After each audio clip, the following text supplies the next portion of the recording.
Hey guys, today I'm going to be showing you all how to do flexi rods, so stick around.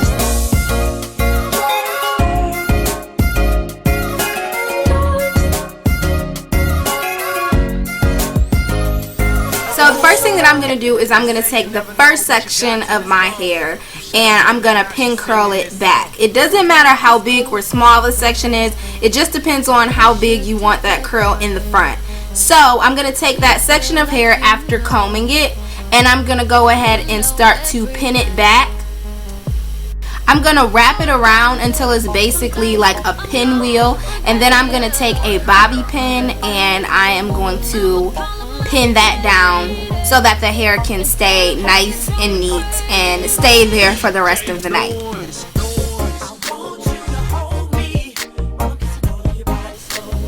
Now I'm going to get ready for the actual flexi rod. So I'm just going to take my hair and pile it all on top of my head and just leave out one section. I believe that working from the back with a flexi rod is the best way. Working from the front can get kind of difficult. So I'm going to start from the back. I'm taking a medium size flexi rod. These are the gray ones because I want a medium curl. I don't want a small one and I don't want one that's too big. I'm going to show you two ways to flexi rod. The first way is basically starting in the middle of your hair, wrapping that all the way down to the end and then twisting it all the way up to your root and going ahead and clamping it down with the flexi rods.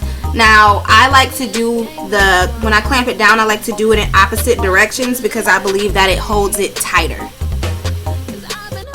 The second way that you can flexi rod is basically starting all the way from the ends, twisting the end a little bit and rolling the flexi rod all the way up. I feel like this is actually the easiest way to flexi rod your hair because you don't have to worry about the end sticking out and it falling apart, and go ahead and clamp it once again. Doing your flexi rod this way is actually going to make the curl a lot more of a spiral curl. So this would be more of a curl if you curled your hair with a curling iron. The first way is actually just going to make your hair look more like a wand curl. So depending on what type of curl you want, that is how you should decide which way that you should flexi rod set. So basically what I'm going to do is I'm going to finish up this part of the hair and then I'm going to come back afterwards and let you all know how I styled the hair.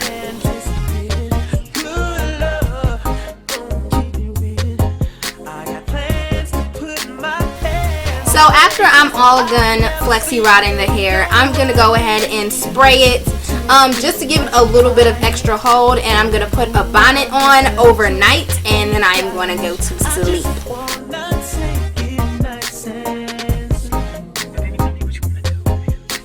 So this is officially the next day. I'm going to go ahead and take off my bonnet after my hair has been sitting overnight, and I'm going to start to take them apart.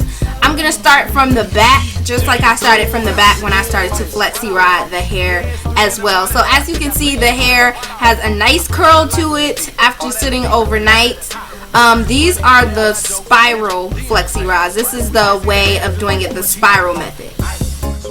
Now as you can see in this clip, I actually did this one where it would be the wand curl method. So that is how the wand curl one would look if you choose to do it that way.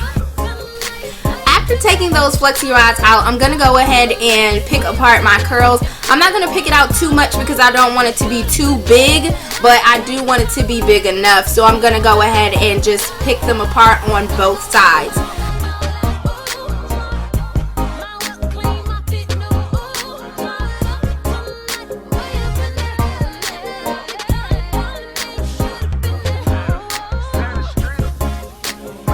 Make sure to get those edges together because you don't want to be out here looking crazy. So go ahead and lay down your edges. What I use is the edge control, and then I just use a small tooth comb to put my edges back. I'm going to go ahead and take down those pin curls that we put in at the beginning. They should be flipped back because that was the objective. After we do that, I'm going to go ahead and take a comb and just start combing a little bit so the hair can lay down flat, and then take a flat iron after that so it can lay down even flatter. Make sure not to run over those curls, and then you are done.